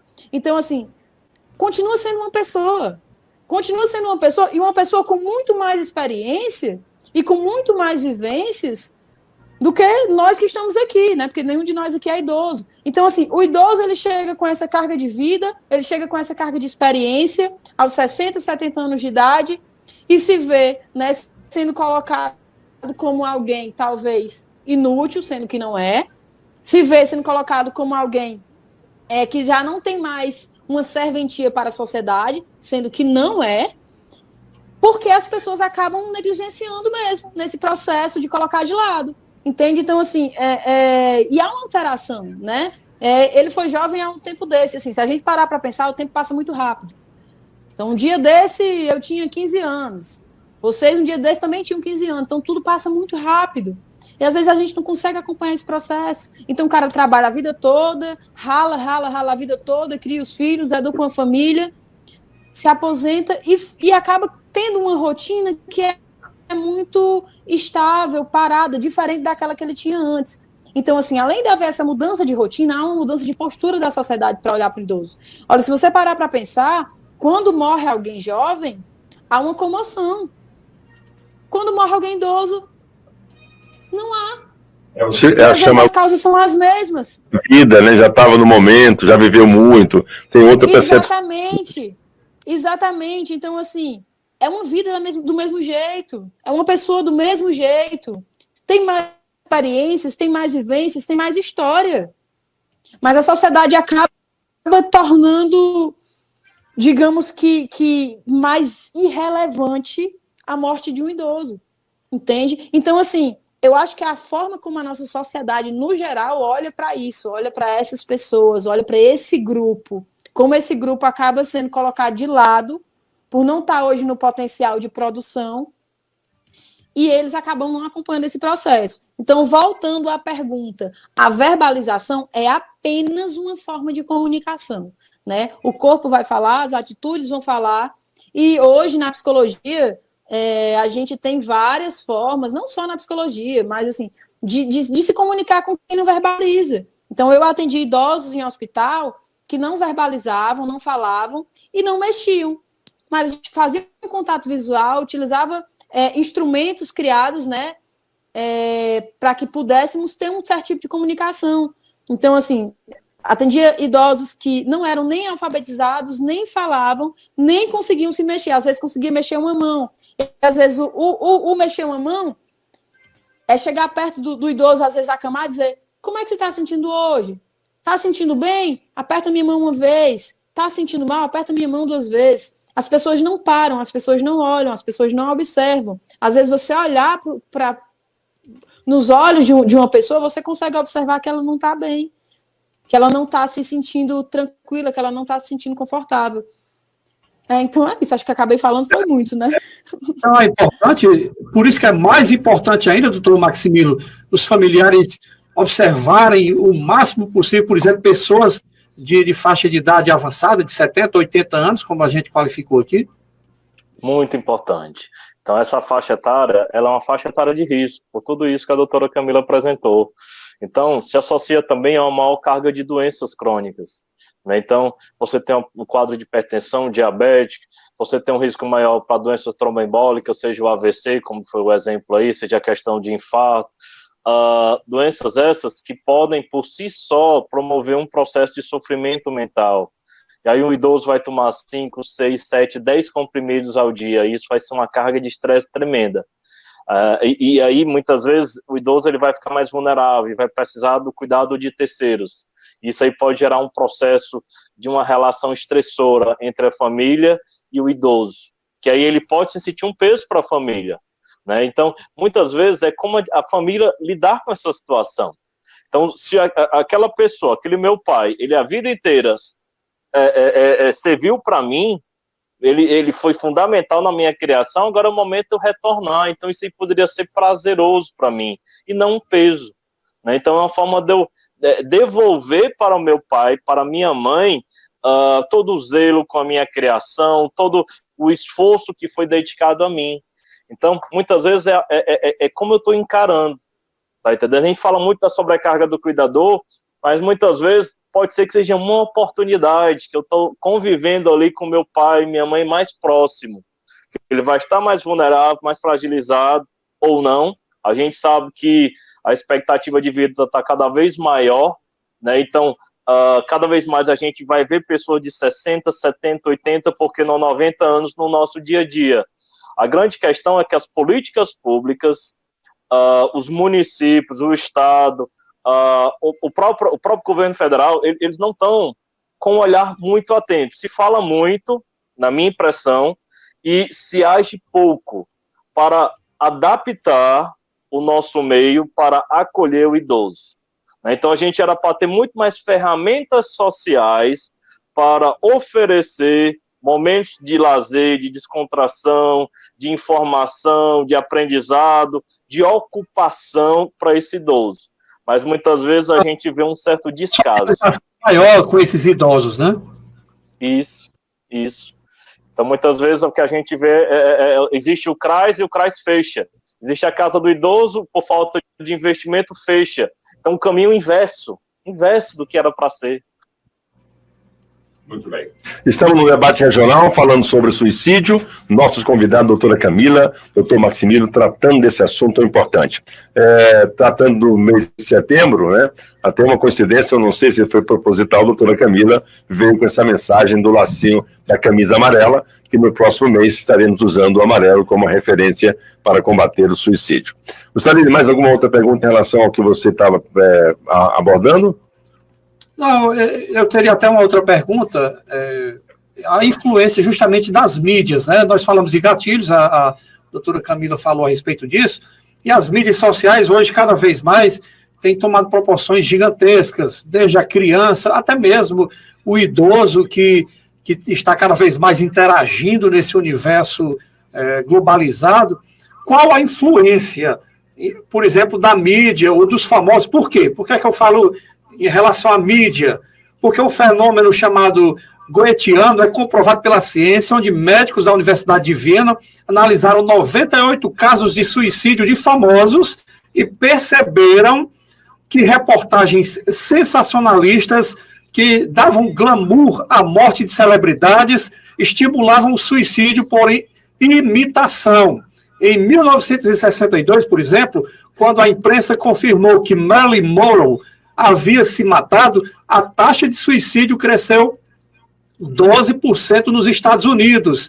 Na mesma época do lançamento de outras ações, onde fenômenos jovens chamam a atenção, o tema, por exemplo, o jogo da baleia azul, né, no desafio de origem misteriosa e noticiado pela primeira vez lá na Rússia. Um moderador distribuía missões mórbidas em um grupo secreto de Facebook, coisas como automutilação, subir no alto de um prédio ou ir a uma estrada de ferro de madrugada. A prova final é acabar a própria vida. O nome se deve ao comportamento supostamente suicida de baleias que se jogam nas praias e ao encalharem, elas morrem. Ou seja, qual o poder dessa mídia, seja ela alternativa em redes sociais ou a própria mídia televisiva, com esses artistas, onde existiu aí, nesses relatos históricos, glamour, se é que pode existir glamour na pessoa que comete suicídio, doutor Maximiliano. Regional. Não, as mídias, como eu falei, assim, você pega o público jovem que desde o nascimento está tendo contato direto com a comunicação. Então, a comunicação, ela está na mão dele. Então, você tem as mídias sociais, você tem um contato, você tem os grupos de WhatsApp, por exemplo. Então, o acesso à informação ela é muito mais rápido. Muito mais rápido. Então, hoje a gente está tendo aqui, podia estar sendo uma entrevista, só o áudio. Não, agora a gente tem um áudio, tem um vídeo, é tudo muito dinâmico, tudo muito rápido. Então, isso tem um impacto. E como o Juscelino falou, isso não é de hoje. Então, no passado, quando a mídia trabalhava o tema do suicídio, muitas vezes era de uma forma muito sensacionalista. Então, diferentes entidades, como a Organização Mundial de Saúde, sentou, reuniu, e aí, não, a gente vai ter que mudar a conduta, porque o que está sendo feito aqui não é fator protetor. Está, muitas vezes, instabilizando a audiência, e isso está sendo, muitas vezes, um gatilho. Então, quando a gente vai falar sobre a morte, quando a gente vai falar sobre o suicídio, existem algumas regrinhas. Então, muitas vezes a gente tem que dar a notícia como um fato, né, que a pessoa cometeu suicídio e não deve dar nenhuma entonação emocional, né? Eu não posso colocar minha opinião, é simplesmente o fato. Então, aconteceu um suicídio na tarde de hoje, e ali é uma coisa muito sucinta e objetiva. Eu não devo falar o meio, como foi que aconteceu, o que estava por trás, que motivou esse suicídio. Eu colocar aqui a minha opinião, e aí falar que é alguma questão de caráter, alguma questão de covardia. Então, isso aí, ele tem um peso no quem está ouvindo. Quem está falando, não, sai fluimente, porque é como se eu estivesse falando de uma outra notícia, mas o suicídio é um tema muito delicado, e a gente tem que estar atento, a gente profissional da saúde, a gente tem que estar atento ao máximo, mas os geradores, os produtores de informação, os comunicadores, eles precisam estar muito mais. Então, existem cartilhas que foram desenvolvidas pelo Conselho Federal de Medicina, pela Organização Mundial de Saúde e diferentes outras entidades, que é justamente para alertar que pode e o que não pode ser falado. Porque realmente, hoje em dia a gente tem muito aquela questão do seguir, eu tenho os meus seguidores, os meus fãs. Então, quando uma pessoa totalmente exposta comete um ato como esse, e dependendo como isso for abordado pela mídia, isso pode gerar uma grande comoção. E aí pode ser que a forma que eu encaro aquele meu ídolo, de uma forma muitas vezes idealizada, de uma forma muito apaixonada, de uma forma de um vínculo muito intenso, isso me instabilize e me faça pensar em relação à morte propriamente. Bom, debate regional, tratando do assunto suicídio, conversando com a doutora Camila e doutor Maximilo, causas e prevenções. Eu vou entrar aqui num assunto que vocês falaram muito a respeito de como conversar com a pessoa para não cometer o ato de tirar a própria vida. Foram observações importantes, foram alguns assuntos, alguns detalhes que nós temos que ficar atentos para conversar com essas pessoas, para que elas não alcancem esse momento de fazer esse ato. E aí a pergunta está relacionada ao seguinte: como tratar de pessoas que já tentaram cometer o suicídio? Existe uma diferença de tratamento psiquiátrico e psicológico? Já teve momento da doutora Camila, do doutor Maximilo, passar por esse momento de conversar, de tratar uma pessoa que já teve a oportunidade e já de fato cometeu e não conseguiu êxito, né, no seu ato. Qual é a diferença disso? Eu gostaria de começar. Pois não, Celino? Estamos aqui, o que eu diria, uma sinergia, né? A minha próxima pergunta, sem combinar, ia ser justamente sobre a reincidência, né? Reincidência de tentativas de suicídio. Então, essa questão, psicologicamente e pelo lado psiquiátrico, como é que vocês se dão com esse momento? A pessoa que já cometeu e não teve êxito, como é que é a conversa para essas pessoas? Doutora Camila. Então, né, o fato de já ter cometido suicídio... Estão me ouvindo? Sim, estamos ouvindo. Estamos ouvindo. Sim. O fato de já ter tentado cometer o suicídio, mostra que o sujeito ele tem um potencial de sofrimento ali, gerado já, né? Que fez com que ele tentasse uma vez. Certo? O que, né? Eu volto ainda para a questão do potencial suicida. O que não quer dizer que quem não tentou ainda não pense em tentar tanto quanto quem já tentou, certo? Então, assim, quero sempre alertar para não deixe que tente, né? Torne relevante o discurso, as atitudes, para que a pessoa, para que aquele sofrimento não chegue a esse ponto. Mas, enfim, houve tentativa. O que se tem que trabalhar? Né? Primeiro entender, né, o processo que aquele sujeito vivencia. E para haver entendimento, é preciso haver escuta. E essa escuta, não só do psicólogo e do psiquiatra, tem que ser uma escuta sem julgamento, tem que ser uma escuta que acolha e que permita ao sujeito trazer ali o que ele quiser trazer, né, sobre as questões dele.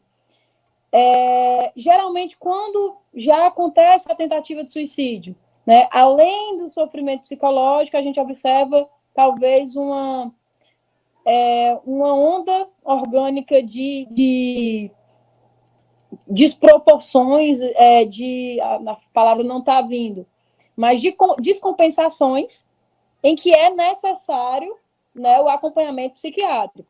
Então, o atendimento é o mesmo, porque a gente vai estar tratando de sofrimento humano. Então, tentar entender esse processo de sofrimento, tentar ajudar o sujeito a lidar com esse sofrimento, para que ele busque alternativas que vão para além daquilo. Mas não necessariamente ele tem que ter tentado para que a gente torne isso relevante. Né? O fato de ter acontecido a tentativa uma vez, liga um sinal de alerta de que pode acontecer de novo. Mas não descarta alguém que não tentou ainda, né, que possa tentar cometer o ato. Doutor Maximilo, fala um pouco sobre essa questão medicamentosa nesse processo. Sim, é um processo também que isso realmente inibe o reincidente, ou até mesmo para evitar que um primeiro possa cometer pela primeira vez, por favor. Pois é, então, realmente, uma tentativa de suicídio, se eu já cheguei à ação, né, meu pensamento, meu planejamento e eu tentei, aumenta o risco de uma nova tentativa. Mas assim, e aí a gente recebe, infelizmente, toda semana tentativa de suicídio. A nossa forma de ação é justamente acolher. E a gente vai acolher sem julgamento, com a maior empatia do mundo, tentar entender o que é que está ocasionando, o que é que está levando, o que é que levou aquela tentativa. Né? E tentar entender como é que está na cabeça dela após a tentativa. Porque ela tentou, mas ela está aqui na minha frente conversando comigo. E eu preciso entender como é que está sendo esse processo que está pós-tentativa. Que é diferente de alguém que ainda está em nível de pensar sobre suicídio, ou ainda está pensando em planejar. Então, se alguém tentou, eu preciso entender como é que está na cabeça dela após a tentativa, se ela ainda tem esse pensamento, esse planejamento, o que é que aconteceu naquele dia. Então, a gente sempre vai pedir para a pessoa detalhar como é que foi o dia dela, né? Justamente para a gente poder entender, como a doutora Camila falou um pouco atrás, toda abordagem é individual. Então, eu posso ter 10 pessoas que tiveram momentos, tiveram tentativas, e cada um vai ter uma história de vida diferente, vão ter fatores estressores diferentes, justificativas diferentes. Eu preciso entender para eu poder agir. Então, meu primeiro passo vai ser, a partir do que eu estou escutando, vou fazer uma que a gente chama de anamnese, entender, existe um adoecimento mental? Qual é o diagnóstico que eu vou dar? É um caso de depressão? É um caso de abuso de substância? É um paciente com dependência de álcool? É um homem que faz uso de álcool há muito tempo e que, sob efeito do álcool, tentou, e aí tem questões estressores na vida dele que acabaram sendo o fator precipitor último para a tentativa. Então, a partir da identificação de diagnóstico, eu vou ter que tratar. E muitas vezes o suicídio, a tentativa de suicídio é uma urgência, é uma emergência, né? Então a gente tem que encarar, ela é uma urgência psiquiátrica, é uma urgência psicológica, é uma urgência em saúde mental. Então, eu tenho que ter clareza se aquela pessoa ela está em risco de tentar de novo, se eu liberar ela para casa. Então, se eu estou atendendo no contexto hospitalar, eu tenho que ver se a pessoa está em risco de tentar de novo, se ela ainda tem um pensamento firme e persistente em relação ao suicídio, se ela tem os meios, se ela não tem um apoio, uma rede de proteção da família para protegê-la. Então, essa paciente, talvez eu vou ter que internar, ou então eu vou ter que encaminhar para internação, porque o meu papel ali é proteger a vida. Proteger a vida. Então, eu tenho que avaliar todos os fatores que estão relacionados àquela tentativa. E a medicação, claro que vai ser iniciada, o apoio, a psicoterapia tem que ser iniciada. Então, às vezes, existe uma psicoterapia de crise, que já pode ser feita no hospital, e depois um processo de um segmento, de um acompanhamento. Então, eu preciso deixar muito claro qual é o nível, tá certo, de risco para uma nova tentativa, né? Porque pode ser que a internação seja necessária, pode ser que eu vou encaminhar já para um atendimento especializado já no outro dia, então na outra semana, eu, médico clínico, já entro em contato com o serviço de atenção à saúde mental, já, olha, eu estou com tentativa de suicídio, vocês podem receber agora, eu já encaminho direto para lá. Então, eu não posso simplesmente desvalorizar uma tentativa, não seja por qual motivo, não, foi só uma briga com o namorado. E aí, faço a minha conduta na emergência, tiro o risco de vida e mando para casa. Não, isso é um absurdo. Isso é um absurdo, eu tenho que avaliar, eu tenho que perguntar, eu tenho que entender. E se eu não sei, eu tenho que encaminhar para quem sabe. Ok. O paciente também tem que dar essa abertura para que ele possa também ser ajudado, clinicamente, evidente, né? Sim, com certeza. Muito bem. Estamos conversando sobre suicídio, debate regional, aqui na sua Regional FM, para todas as nossas redes sociais, Instagram, Facebook, e também na nossa plataforma do canal do YouTube, também fazendo a transmissão desse momento importante de tratar de um assunto tão evidente e principalmente na nossa juventude. Juscelino Castro.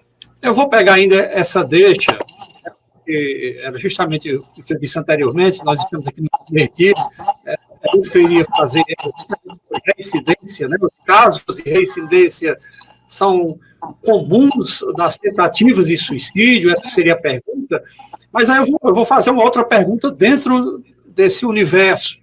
Existem algumas pessoas que falam em suicídio ou só fazem para chamar atenção e não pretendem, de fato, terminar com suas vidas. Como lidar com esses casos, com essas situações, o que as famílias devem entender, o que os amigos, as pessoas devem entender, né? Procurar entender a cabeça dessas pessoas e não julgá-las. Já foi muito falado sobre isso, a doutora Camila falou sobre isso, o doutor Maximiliano, mas como é que a gente pode entender, doutora Camila, né, que realmente essa pessoa não está tentando apenas chamar a atenção em tirar a sua própria vida, mas que de fato ela queria tirar a vida, que não deu certo, e o que fazer realmente para que isso não seja reincidente? Juscelino, primeiro eu acho que a gente precisa desmistificar essa ideia de que está querendo chamar a atenção, certo? Porque está querendo chamar a atenção mesmo, mas não é querer chamar a atenção de querer aparecer, é querer chamar a atenção para um sofrimento que está acontecendo, né? Então, assim, está acontecendo um sofrimento ali, aquela pessoa sente a necessidade de expor aquilo de alguma forma, e se acontece o sofrimento, e voltando ao que eu disse anteriormente, e todos nós temos o potencial de, em algum momento da nossa vida, pensar em suicídio, então aquele sofrimento tem que ser relevado, sim, né? Nenhum discurso sobre acabar com a própria vida, sobre sumir, sobre desaparecer, tem que ser levado como uma brincadeira, como algo que é para chamar a atenção de uma forma superficial, né? Se o sujeito verbaliza isso, venhamos e convenhamos, é porque algo não está bem. Pode não haver ideação. Mas isso, né? Porque quem nunca ouviu, por exemplo, na nossa linguagem aqui, aquilo é um besta, quis fazer isso para aparecer, ou aquela menina fez isso para mostrar para o namorado, sei lá para quem. Infelizmente, ainda existe esse tipo de tratamento e de pensamento de algumas pessoas, não é isso? Sim, infelizmente, né? E às vezes, quando os casos acontecem, as frases que a gente mais ouve são: poxa, mas o que a gente podia ter feito, né? Não dava para saber. E dava para saber. A pessoa verbalizou. E nós não temos como saber se aquele sofrimento já está causando um planejamento ou se aquele sofrimento está trazendo só aquela ideia. Ou seja, todos os casos foi verbalizado, foi demonstrado através, né, de atitudes, tem que ser relevados, tem que ser observados, tem que ser escutados, né? A oferta da escuta. E assim, se eu verbalizo para você que eu não estou bem, que eu estou com esse tipo de sensação, é um pedido de ajuda, né? É um pedido de ajuda, eu estou pedindo ajuda. Algo não está bem comigo, né? Eu falo isso para você já tentando buscar algum tipo de válvula, né? Algum tipo de alguma coisa diferente daquilo que eu já tinha tentado. Então, relevar realmente aquilo que o sujeito fala, aquilo que o sujeito demonstra, independente de haver tentativa ou não. Quando há algo que foge do comum, é porque o sofrimento psicológico está ali. E se o sofrimento psicológico está ali, ele tem que ser relevado de uma forma bastante importante. Muito bem. Assunto, doutor Maximiliano, gostaria de colocar mais alguma situação em relação a essa abordagem do Juscelino? Não, tranquilo. Eu acho que a doutora Camila respondeu muito bem. Assim, a princípio, tranquilo. Eu gostaria de fazer aqui uma abordagem da seguinte forma: para os indivíduos que pensam em suicídio ou em provocar danos a si mesmo. Perguntas como assim: você já tentou uma primeira vez? O que levou a esse pensamento? Com que frequência ocorre esse pensamento? Até onde você chegou para concretizar esse ato? Essas perguntas, elas não inibem ou até mesmo não fazem esses pacientes se fecharem? Vocês conseguem atrair, né, essas respostas para entender e evitar mais um suicida em potencial? Psiquiatricamente falando, doutor Maximiliano, é possível, com essas perguntas de fato, perceber isso? Então, assim, José Luiz, quando a gente vai abordar essa questão, a gente tem que criar o que a gente chama de vínculo. Então, geralmente a gente tem técnicas, a gente, quando profissional da saúde, a gente vai aprendendo. A gente tem habilidades de comunicação que a gente vai, e aí a gente percebe qual é o momento que eu posso abordar esse assunto. Então, a partir do momento que a gente sente que ali o paciente está mais à vontade, que aquela pessoa está mais à vontade, e a gente pode perguntar sobre isso, a gente vai muitas vezes, como se diz, comendo pelas beiradas. A gente vai tentando entender como é que está o emocional dela, como é que está a vida dela, até que a gente chega no assunto de uma pessoa que foi tentativa, então do que aconteceu da tentativa de suicídio, ou então se existe um pensamento suicida ou se já existiu. Então, geralmente é uma pergunta muito direta que eu faço. Eu ainda falo que, vou fazer algumas perguntas que é de rotina, eu sempre faço, e aí eu pergunto para todos os pacientes. Pode até parecer estranho, mas para todo mundo. É uma pergunta padrão. Eu sempre investigo em psicose e sempre investigo ideação suicida. Então é algo meu, assim, porque é um negócio tão sério que a gente não pode comer bola, né? Então é uma pergunta que eu sempre faço, né? Já houve algum pensamento de morte, algum pensamento suicida? E a partir do que vai saindo dali, a gente vai investigando. Muitas vezes a resposta pode ser de cara não, mas o corpo fala. Você percebe, seja hesitou na resposta, seja uma mudança na face, seja uma mudança na gesticulação, e muitas vezes insistir um pouco, tentando entender, aí o paciente ele fica à vontade para falar. Porque muitas vezes o paciente ele passa por diferentes profissionais, diferentes, da saúde principalmente, e a questão do escutar, muitas vezes a gente está perdendo. Então, muitas vezes são consultas dinâmicas e objetivas, seja com o médico, seja com o enfermeiro, seja com o dentista, seja com o assistente social, seja, enfim, o educador físico. Então, às vezes, é dado uma certa objetividade, até mesmo com os próprios profissionais da saúde mental. Então, quando ele tem a oportunidade de falar, às vezes ele fica ali em estado de choque. E aí, às vezes, a gente tem que explicar, não, mas eu quero entender, pode falar. E quando o paciente ele tem a oportunidade de falar livremente, sem ser julgado, né? E aí ele vai vendo que está sendo acolhido, existe um ato empático de tentar entender, não existe tanta dificuldade, eu pelo menos não percebo. E a pessoa ela fala sobre os pensamentos, sobre as tentativas passadas, porque ela tem uma necessidade de falar. A gente pode até pensar que inibe, mas não, muitas vezes existe um sofrimento, e quando ela percebe que ela está falando, que ela está sendo acolhida e que está sendo terapêutico para ela, aí que ela fala, tá entendendo? E a gente consegue entender e esclarecer muitas coisas. Então, assim, existe sim os casos daquelas pessoas que elas estão num quadro tão agravado, uma depressão tão grave, que ela não consegue nem expressar. Né? É o que a gente chama de uma depressão melancólica. Então, você não vai conseguir tirar muita coisa dela. Então, quem vai ajudar é a família.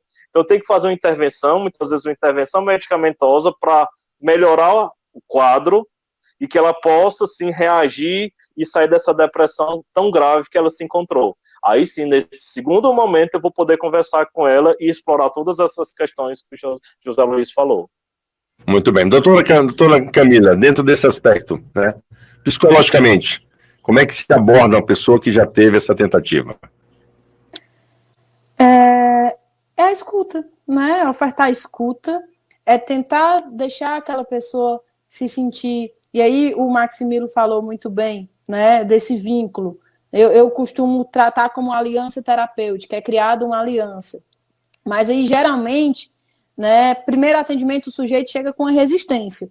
Como eu atendo muitas crianças e adolescentes nas unidades de saúde, eu sempre, uma das primeiras perguntas que eu faço, até em tom de descontração, veio porque quis ou veio porque sua mãe obrigou? E aí, mesmo que o sujeito vá obrigado, né, com a técnica, com a cautela, com o cuidado, a pessoa vai se abrindo, né? Então, mesmo num primeiro atendimento, mesmo numa triagem, o profissional, ele estando capacitado para aquilo, ele ofertando aquela escuta de uma forma ética, o sujeito acaba, né, se abrindo naquele processo e colocando as questões, mesmo que não haja ainda uma aliança terapêutica fortalecida. Sobre essa escuta, volto a dizer, não é só o psicólogo que pode ofertar, né? Eu vou trazer o acompanhamento psicológico, a busca do encontro do sujeito com ele mesmo, mas essa primeira escuta, geralmente quem faz é alguém próximo, para que ele chegue até nós. Então, assim, por mais que ele chegue com certa resistência no acompanhamento psicológico, o fato dele verbalizar que não estava bem, o fato dele demonstrar através de atitudes que não estava bem, é uma forma dele demonstrar que precisa de ajuda, que quer algum tipo de ajuda. Então, muitas vezes, durante o acompanhamento, a gente tenta ir relevar aquilo que o sujeito demonstra como resistência e, aos poucos, né, como bem disse o doutor Maximilo, comendo pelas beiradas, para que a gente chegue à situação principal. E outro fator importante é deixar o sujeito livre também.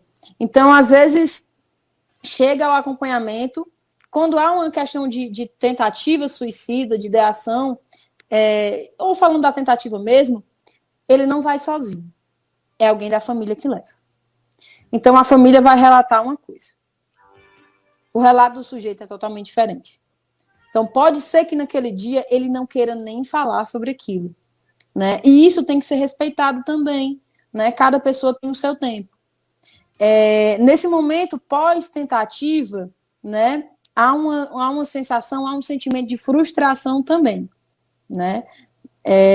Não vamos romantizar e pensar, houve uma tentativa de suicídio, fulano se arrependeu e não vai mais tentar. Não, a gente não pode romantizar. Na verdade, o sentimento que vem é de frustração porque ele não conseguiu e provavelmente ele já está idealizando outra forma de tentar cometer aquilo. Então, a gente vai estar ali atento para perceber, né, quais são, como o doutor Maximilo muito bem colocou, os pontos de vulnerabilidade dele, e se há um suporte nesse processo, tentar fazer com que esse suporte, essa família, proteja. Né? Como é que se pode proteger? Né? Doutor Maximilo falou das vias de hospital e etc. Eu vou falar das teias, né? Da família e das pessoas, amigos, pessoas que estão ao redor. Como é que eu posso proteger alguém que está na minha casa, que tentou suicídio, ou que eu percebo que vai tentar a qualquer momento, ou vai tentar de novo? Como é que eu posso proteger? Vigiando, certo? Não existe fórmula mágica, é vigiando. Tentando tornar aquele ambiente menos acessível possível ao que possa ser o causador, né, dessa tentativa, ao que possa ser um instrumento dessa tentativa, e vigiar, tá ali sempre atento, né, levando para a terapia, fazendo acompanhamento psiquiátrico, até que essa forte onda acabe se minimizando e aí a gente consiga entrar num processo de autoconhecimento e busque outras alternativas. Mas, assim, na crise mesmo, no momento de maior tensão, é vigiar, ofertar escuta, deixar que o sujeito fale aquilo que ele se sente à vontade para falar e tentar ter esse trato cuidadoso, cauteloso, permitindo que ele tenha espaço para trazer aquilo que ele quiser trazer e se sinta acolhido de alguma forma. Confiança, né? Adquirir essa confiança. Isso. Né? Muito bem. Estamos conversando sobre suicídio, debate regional nesse sábado, trazendo para você um assunto tão importante, conversando com os nossos convidados, doutora Camila e doutor Maximiliano, tratando de um assunto muito importante para a nossa sociedade. Juscelino Castro.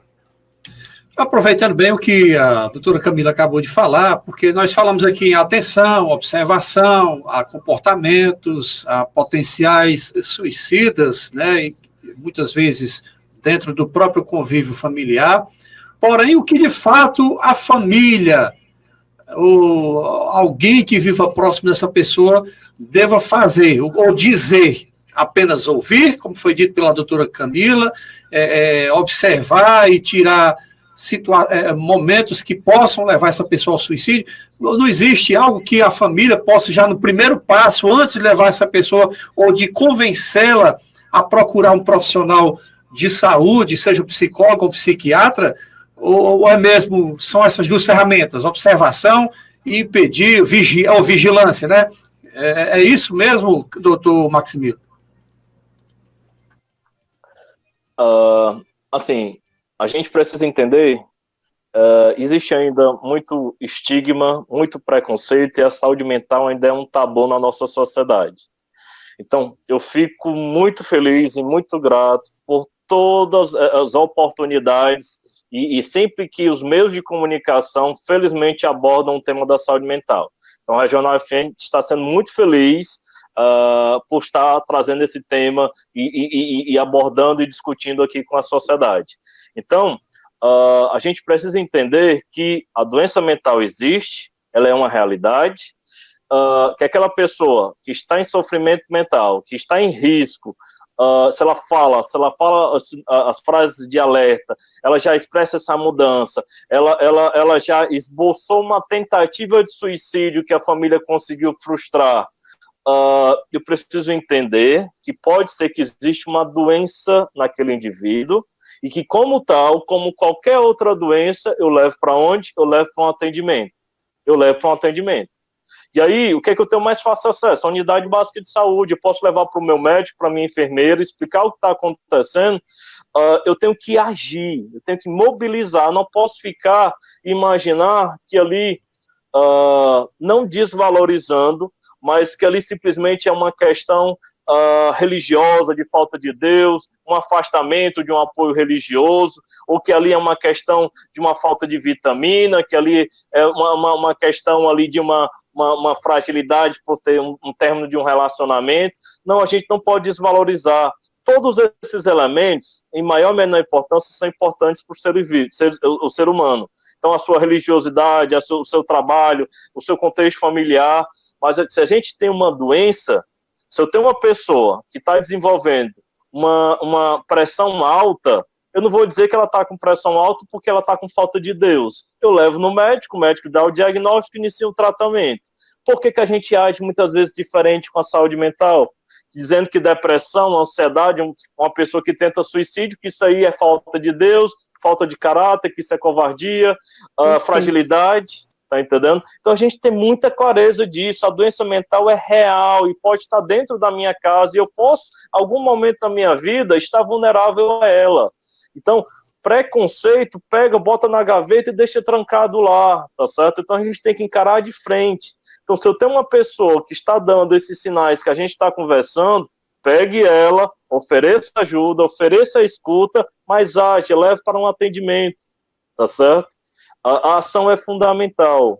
Eu não preciso estar sozinho enfrentando tudo isso. Eu, quanto estou passando por isso, quanto a pessoa em risco, e a família também não é obrigada a passar por tudo isso sozinha. Você tem as equipes, você tem a unidade básica de saúde, você tem o CRAS, você tem o CAPS, você tem a emergência hospitalar. Peça ajuda.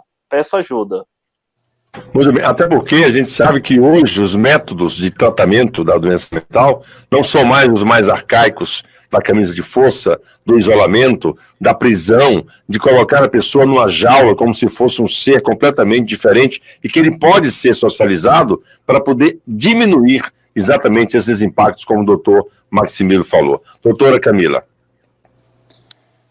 Muito bem colocado, Zé Luiz. Né? Doutor Maximiliano falando, eu até me empolguei aqui, falei um perfeito, porque realmente tudo que ele falou foi de total coerência. Né?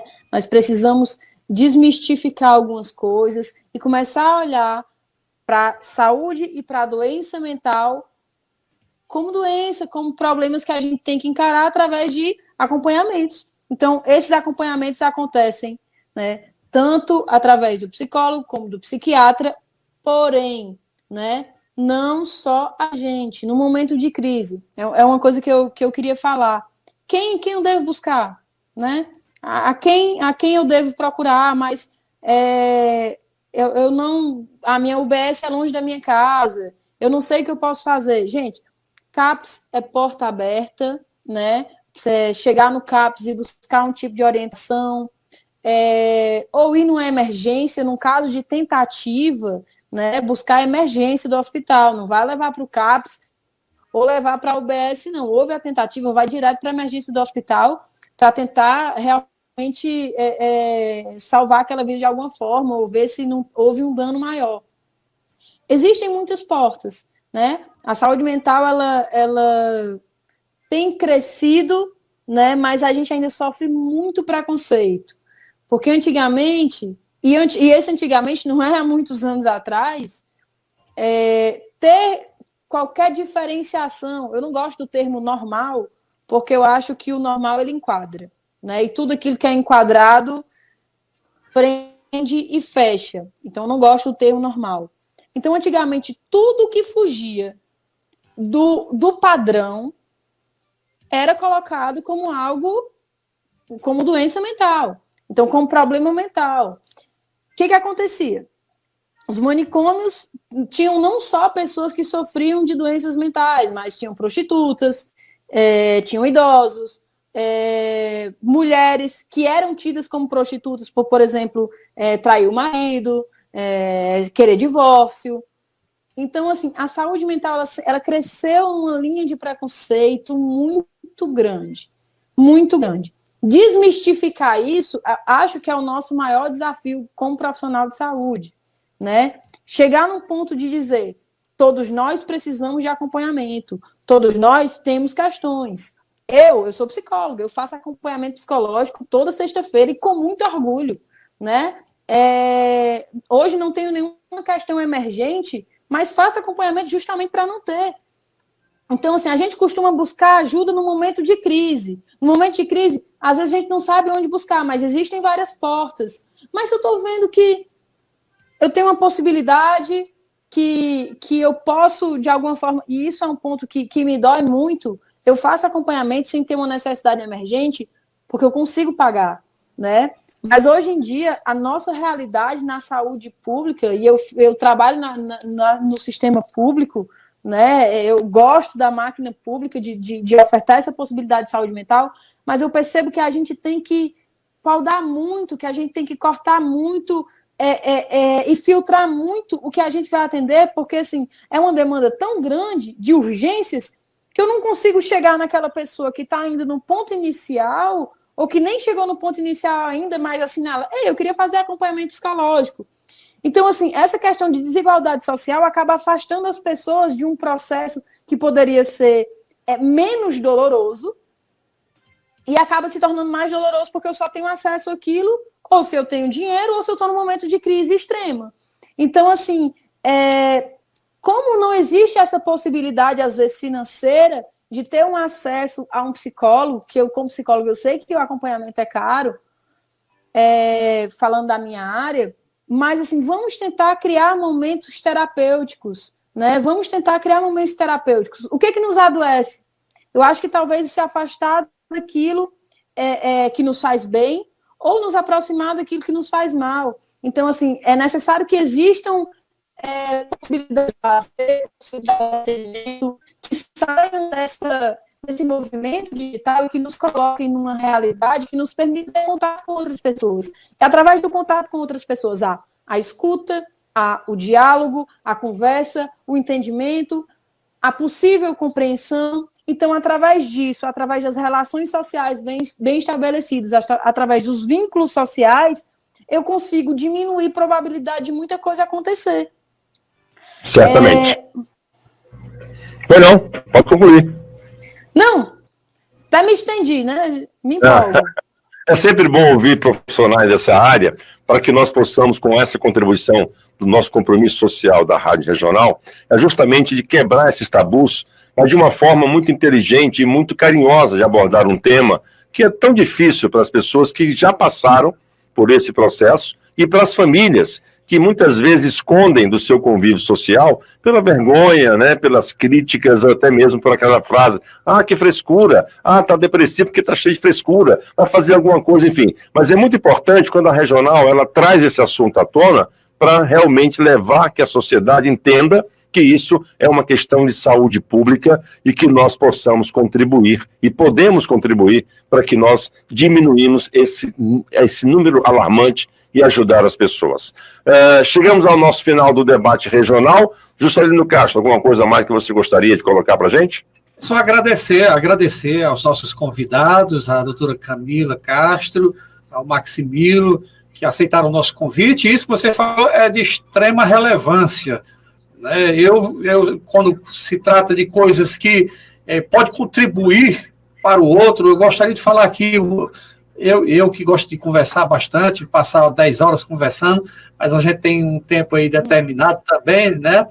mas é muito importante a gente trazer temas relevantes que contribuam no crescimento das pessoas, e quando se trata de saúde mental, isso com certeza é algo a mais, né? Porque a gente pode estar com essas informações, com esses profissionais, salvando a vida de uma pessoa. Exatamente. Isso a gente tem que ter em mente, né, que as pessoas procurem profissionais, não fique escondido aí na sua toca, no seu esconderijo, quando na realidade você tem a opção de continuar vivendo com qualidade, independentemente da situação ao seu redor. E aí eu gostaria já, Zé Luiz, com sua permissão, claro, trazer a palavra final de cada um dos profissionais, né, a doutora Camila, o doutor Maximilo, deixando uma mensagem final para cada pessoa ou para cada cidadão que precise também de uma ajuda psicológica, de um acompanhamento psicológico.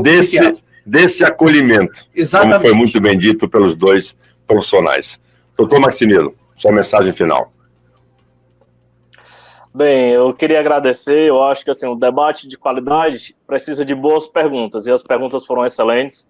José Luiz, Juscelino saíram do comum, né, e se aprofundaram, foi fantástico. E agradeço, assim, porque aí mostra a qualidade, assim, que a gente se vê instigado a responder e trazer elementos importantes. Então, muito obrigado. Agradeço aí compartilhar essa mesa, por que não dizer, com a doutora Camila, uma psicóloga que eu respeito bastante, gosto muito do trabalho dela. E é isso, eu espero que a gente tenha conseguido levar informação de qualidade. Eu acho que a informação, ela é a etapa inicial que vai fazer com que eu consiga cuidar melhor da minha saúde e das pessoas que convivem comigo. Então é isso, boa tarde a todos e um bom final de semana. Obrigado, doutor. Informar para formar. Doutora Camila. Primeiramente, agradecer a oportunidade, a iniciativa, dizer que eu estou disponível para momentos como esse, porque eu acredito que a informação é o que salva, né? A mídia pode ser utilizada para o bem, e que o Setembro Amarelo não seja o único mês com o Janeiro Branco, que a gente trate e fale sobre saúde mental, que a gente possa tratar sobre isso o ano inteiro.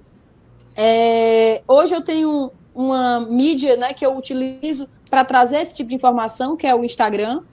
Então, eu queria deixar para quem quiser ter um acesso, ter informação, tirar uma dúvida, né? Se ouviu alguma coisa aqui que ficou com dúvida, ou precisa de algum tipo de escuta, né? Essa ferramenta eu utilizo para isso, né? Para ofertar aquelas pessoas que não podem ou não conseguem chegar até a mim no serviço público ou no privado, e que eu possa levar informação de alguma forma e haver uma troca, né? Porque eu acredito que quando a gente fala de saúde mental, a gente sempre tem muito a aprender.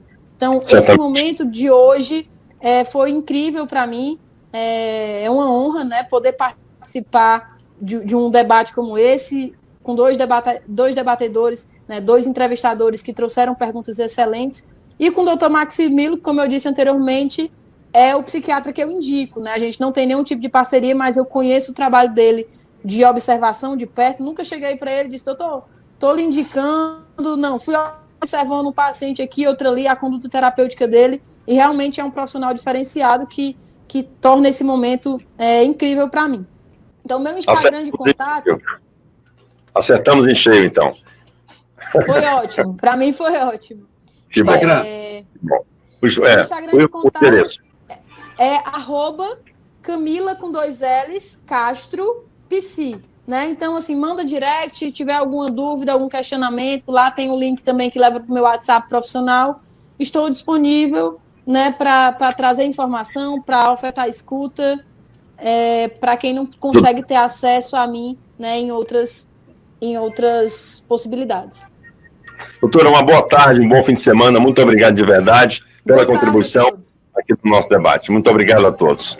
Um abraço a todos. Juscelino Castro, encerramos mais muito bem no nosso programa Debate Regional. Muito obrigado a todos pelo carinho da audiência e pela confiança, agradecendo a nossa superintendência, Jailton Batista, e ao nosso diretor-geral, Renato Guimarães. A todos, um ótimo sábado, uma boa tarde, um bom fim de semana. Tchau, Juscelino. Até o próximo debate. Um grande abraço aos nossos convidados, a todos os nossos ouvintes. Até o próximo debate. Se Deus quiser. Um abraço.